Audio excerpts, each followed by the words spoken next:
They say biracial kids with black moms have it better. They're more stable, have higher self esteem, and often enter the world with a stronger sense of cultural pride. Almost as if being biracial with a black mom means their life will be easier. Better ingredients, better pizza, better bitches, better money, my clothes better, my shoes better, I work harder. I teach my children always to be proud of who they are. Despite what the world thinks of you, be proud of who you are. Let them know I'm black. Say it with your chest. Because sometimes these motherfuckers need to know who you are and who you represent. The reason why there's such a difference between biracial children that have black moms versus the ones that don't is because when black men have children with non-black women, they don't raise their kids to be black. They raise them to be mixed or to be proud of whatever heritage that the mom is. Versus when other races of men go out and have children with black women, they raise their children to be black and to love being black. And I am speaking from experience because I have a black mother and I have a non-black father. But I am dark-skinned, so I think I was going to have to be, black and proud either way. But I do have light-skinned sisters, and my sisters were always raised to be proud of being black. They were always raised to be proud of their hair, and they were just taught that black women were the best thing walking this earth. But we know that most likely, if that black man goes outside of his race to have them children anyway, he does not like black women, he does not like black people, most likely he does not like being black. I'm not going to say all, because I know somebody can't wait to jump in the comments and say, not me, my black dad loved being black even though he had babies with my white mama. But majority of the time, them even stepping outside of their race to have children is a racial insecurity that they have. So they don't see any beauty in being black anyway. So they're not going to raise their kids to be proud to be black or to just call themselves black. And I honestly think one of my biggest flexes is that nobody ever knows that my dad is not black until they see him or they see his mother. And it's like, yeah, bitch, because I'm black and I'm proud. I don't give a fuck about none of that mixed shit. Yes, I have to agree. Now, I could be biased with this sentiment because this is from my own experience. I have a bunch of mixed friends who are also black and Hispanic, but their mothers are Latina and their fathers are black. And even our views on the world are so different. And I think that's because they are raised by Hispanic moms as compared to a black mother. I'm stronger, I'm smarter, I'm better. Somebody said biracial kids that are raised by their black mamas have a better mindset. And I couldn't agree more. Clay County, a 14-year-old boy is in custody after sheriff's deputies say he killed his parents. But that's not necessarily true. I mean, biracial kids can still struggle with their spiritual and mental health. And here is one sad, yet sobering example of a happy interracial family who still struggled with their child, even though the mom was black. For Jack's reporter, Brianna Andrews joins us live from the scene on Silver Point. This is near County Road 220. And Brianna, deputies say that he walked into a church to turn himself in. Yeah, so this whole thing started just after midnight. 911 received a call from a 14-year-old boy inside this neighborhood who said he killed his parents. Now, those parents are between the ages of 44 and 45 years old. Now, deputies believe this began with an argument between the teen and his parents. They believe the teen used his parents' gun, but are still investigating, but that gun was recovered at the home. Now, you mentioned the boy walked to a church, so that all happened before deputies arrived. He walked to that church where he waited for deputies. Deputies responded and took the boy in custody. Now, they say both parents were shot and killed.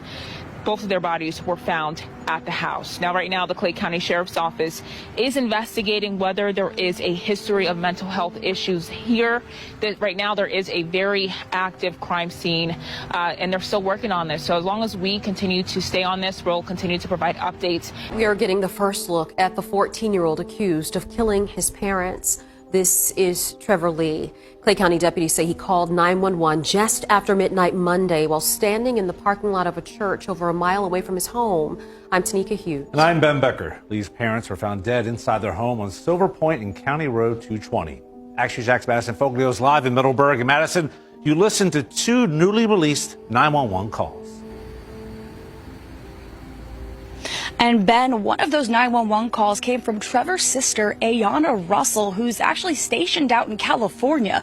The other came from Trevor himself, and much of Trevor's call was redacted. But one thing that we were able to hear is that he asked the dispatcher if he wanted to pray with him. Tonight, 911 calls give us a small glimpse into what happened moments after 14-year-old Trevor Lee allegedly killed his parents, David and Brandy. The Clay County Sheriff's Office released 2 911 calls, one from Trevor and one from his sister who's in California. She stayed on the phone with dispatchers for nearly 20 minutes while deputies tried to track down her brother and get into the home. I knew for sure I'd have a guys. I told her. According to a police report, Lee's mother and father were found in their bedroom. Both have been shot several times. Lee told police there was an argument at some point Sunday evening. Lee then allegedly left the house and walked over a mile to a church down the road where he then called 911. Well, I was going to ask if you could pray for me, ma'am. Right now, I'll definitely be praying for you, son. Action News Jack spoke exclusively to Lee's sister, Ayanna Russell. She says despite this horrific tragedy, she still loves her little brother. Did he make a mistake? Yes. He made a big mistake, a huge one. My little brother, he is not a monster. Lee was outside a church when he dialed 911 and reported himself. He stayed on the phone until deputies got to his location and took him into custody. News4Jack's reporter Eric Avenez here in studio with us with more on this new information he obtained in this case. Eric? Yeah, we were able to acquire a lot more information than what we had yesterday when we first reported this story. Now, we now know where in the house the parents were killed and the extent of their fatal injuries. We also found out that the 14-year-old called his aunt in California before he called 911 to turn himself in. Just one day after 44-year-old David Lee and 45-year-old Brandy Smith were found shot to death inside their Silver Oak subdivision home in Middleburg, News4Jax has learned the couple was in their bed when they were shot multiple times. Both were pronounced deceased when paramedics arrived. Investigators identified the killer as the couple's son, 14-year-old Trevor Lee. After the parents were murdered, Lee called his aunt in California. She then called Clay County 911 dispatch. What her nephew told her was redacted from the 911 recording. They're in the house. Please. Send help immediately. Ambulance, whatever, immediately. The teen traveled to a nearby church parking lot and called 911. He stayed on the line until deputies arrived to take him into custody. I'm by the road. I threw my backpack away from me. I'm stripped. I'm waiting for police. What do you mean you're stripped? I have nothing in my pocket. I emptied my pockets and everything. There's nothing in my pockets. While most of his conversation with the dispatcher was redacted, we hear him ask the dispatcher to pray for him. Do you pray? Yes, sir. Go ahead, I'll listen to you. Well, I was going to ask if you could pray for me, ma'am. Right now, I'll definitely be praying for you, son. These parents are dead in their bed. Retired JSO Director of Investigations turned News4Jax crime and safety analyst Tom Hackney says this was no doubt a heinous crime carried out by a kid, but he also says the fact that the teen called 911 to surrender himself says something. Instant remorse.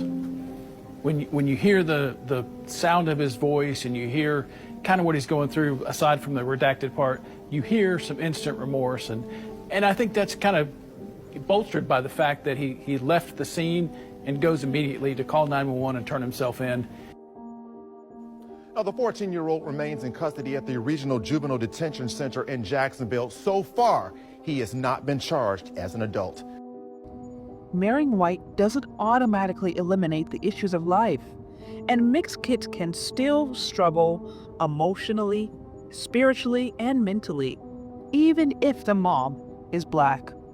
So let's not get caught up in the fantasy, and let's remember that outside of social media, people are living real life and struggling to get through things, whether they are white or Black. Be sure to follow this channel for more stories like this, and let me know what you think down in the comment section. Thank you so much for listening if you've gotten this far, and we'll talk later. Bye.